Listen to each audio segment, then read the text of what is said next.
I'm Maria Dalton, about to turn 27 this year, and I've been happily married for 5 years. My son, Martin, just celebrated his fourth birthday. Initially, I worked full time after tying the knot, but now I balance part time work at the same company.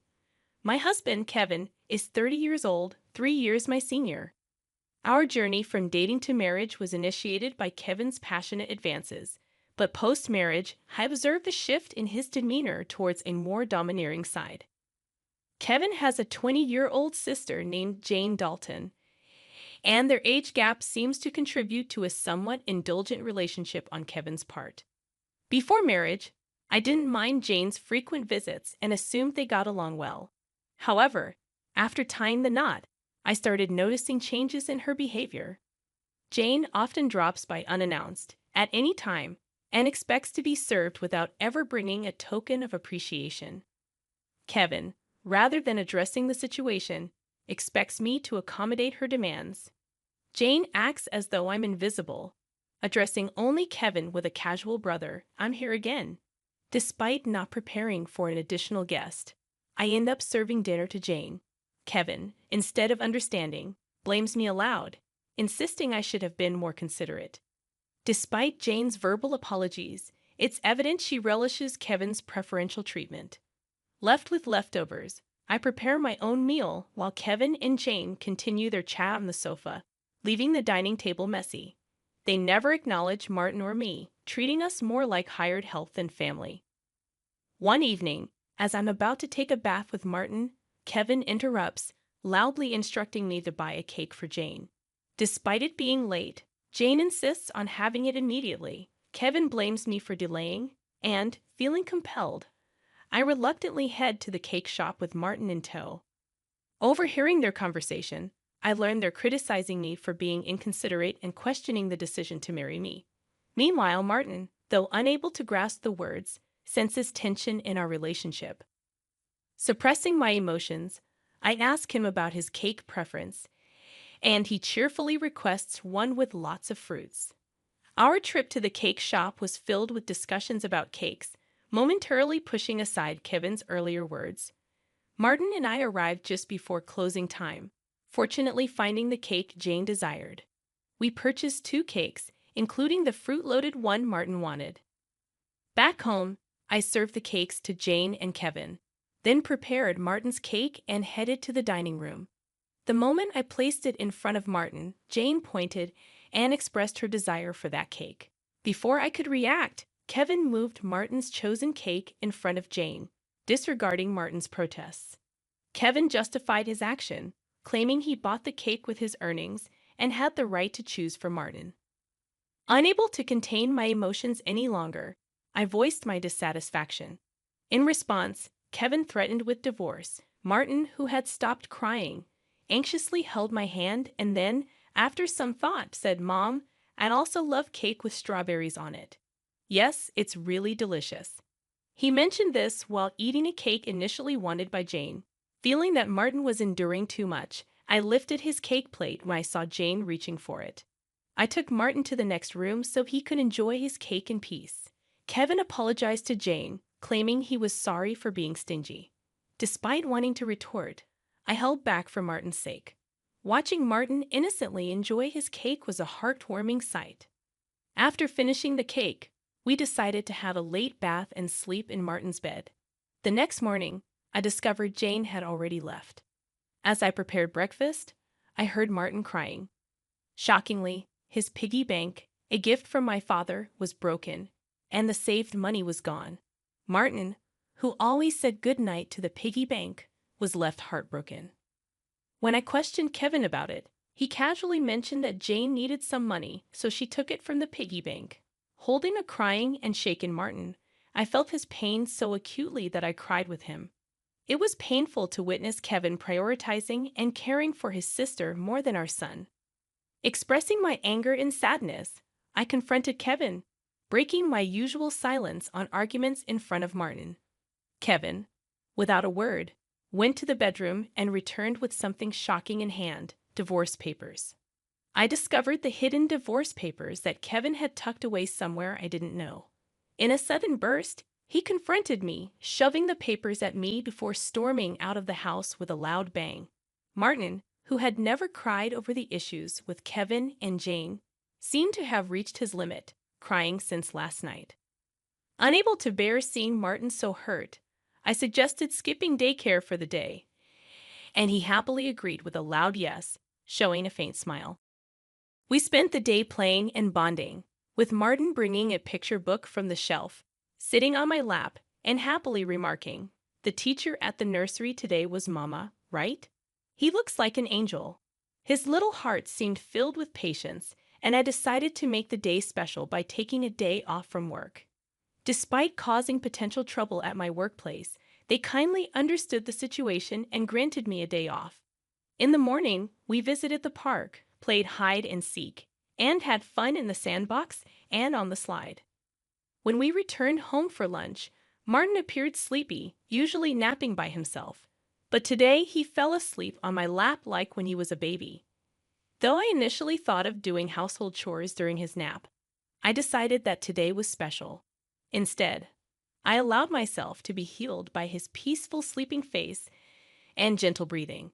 However, my serene moment was abruptly interrupted by a noise from the entrance, indicating the front door had opened. As it wasn't Kevin's usual time to come home, I became suspicious and quickly hid in the bedroom closet, clutching Martin. A voice echoed through the house, and to my surprise, it was Jane. Trembling with fear, I listened as she searched for something, expressing frustration over not finding it. Jane then made a phone call, mentioning Kevin and discussing their unsuccessful search. After hearing her lock the front door and leave, I put Martin to bed and contemplated the strange events. I couldn't comprehend why Jane had entered the house and what they were looking for. Suddenly, Kevin seemed like a stranger, and I felt a mix of disgust and fear towards him. Swiftly packing essentials for Martin and myself, we headed to the station and took a train to my parents' house. Fortunately, their home was nearby, just 2 stations away. Although I hadn't contacted them beforehand, my parents sensed something from my expression and welcomed us without asking questions. I shared the entire ordeal with them, including my fear of staying at our house due to Kevin and Jane's actions. Upon hearing my mother's suggestion that Jane might have been looking for my belongings, possibly cash cards, I recalled my past experience as a successful CEO in the handmade goods industry. I had entrusted the company to friends when I decided to prioritize raising my child after getting married. Although I still worked part-time and communicated with the company from home, Kevin was unaware that I was still the CEO. I discovered the hidden divorce papers that Kevin had tucked away, suspecting that he thought I had a decent amount of savings. While I've mentioned to him that I still receive some assistance from the company, I've deliberately kept the details about being the CEO and my savings private. This secrecy stems from realizing early in our marriage that Kevin struggles with managing money and tends to spend everything he earns. Kevin, at first, provided only $200 a month for food expenses and even suggested I quit my job to become a full-time housewife. However, with the financial strain of raising Martin and only $200 for food, I never agreed to be a full-time housewife. Eventually, he reluctantly allowed me to work part-time, and to ensure I wouldn't consider divorce, he had me sign a post-marital property waiver through a lawyer. Since Martin's birth, I used my savings for his nursery fees and clothes, as I've only received $200 for food. I've never asked Kevin for additional funds beyond the food budget, leading him to believe I have savings. Considering Jane's apparent need for money and Kevin's perception of my financial situation, they might be searching for my cash cards. I have a separate savings account dedicated to Martin, with a portion of my salary directly deposited into it each month. Despite their search, they won't find the cash cards, as I always carry my valuables. However, there's still an unsettling issue. Jane might be entering our house even when we're not there, and Kevin may be allowing it. Following my father's advice, I decided to store my valuables, including the cash cards, in my parents' safe.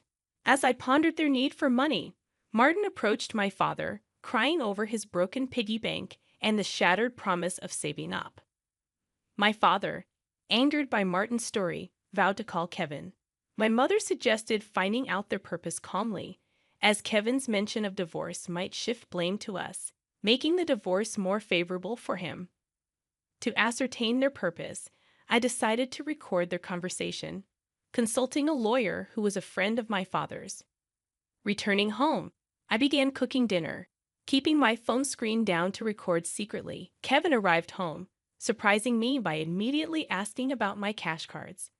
When I questioned him, he gave vague answers, attempting to deceive me. When I remained silent, Kevin grew agitated and demanded all my part-time money for his sister.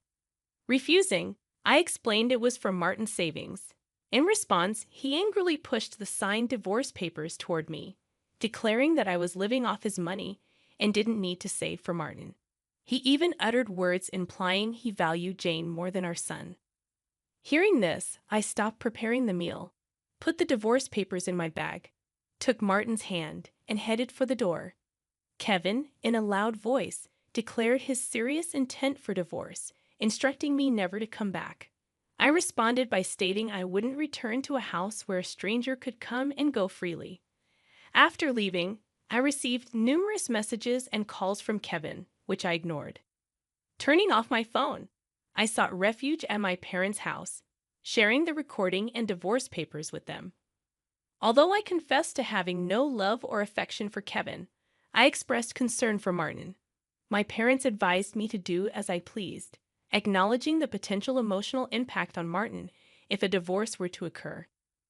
While grappling with the decision to divorce Kevin, Martin expressed his hunger. My mother, seeing my distress, kindly made him hamburgers, his favorite dish. Overwhelmed with emotions, tears welled up in my eyes as my mother told Martin with a warm smile that she prepared the hamburgers so that he and I could visit whenever we wanted. Taking a bite, Martin exclaimed with joy, praising Grandma's hamburgers and expressing a desire to eat them every day. I responded, saying it's because the hamburger contains the love I have for him, and he, in a touching gesture, took a big bite and offered it to me.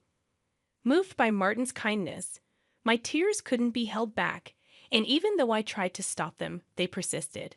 My father, noticing Martin's concern, reassured him that my tears were of happiness, not sadness. Hearing this, Martin, in a moment of understanding, hugged me, and my father's eyes turned bright red. Realizing the blessing of being with family, I remarked to Martin that family is precious. Surprised, he questioned if Dad had mentioned that only Jane was family. My father gently confirmed it, but then asked Martin if he wanted to live with them as family. With a laugh, Martin happily agreed, making everyone smile naturally. Despite contemplating divorce, the meal felt so happy that I finally decided to part ways with Kevin. I planned to inform Martin about it, and even though discussing it weighed heavily on my heart, Martin seemed to grasp the situation. Happily, he expressed the desire to live as a family, embracing the pet dog and calling him his younger brother despite the dog being older. Preparations for the divorce began, starting with contacting a lawyer who was a friend of my father. The next day, we formalized the contract, and my father and Martin shared comforting laughter while I laid in bed, reminiscing about my childhood. The following day, upon checking my smartphone, I found over 200 calls and messages from Kevin, showcasing his emotional instability. Exhausted, I turned off my phone, and with the lawyer's assistance, we explained the situation to my parents. Jane had accumulated significant debt from a casino and shopping addiction, and Kevin acted as her guarantor, planning to use my savings. The lawyer confirmed that the divorce papers had already been submitted, and Kevin sobbed upon realizing it was finalized. Despite expecting disagreements about child support, he signed a pledge to pay $340 to Martin every month.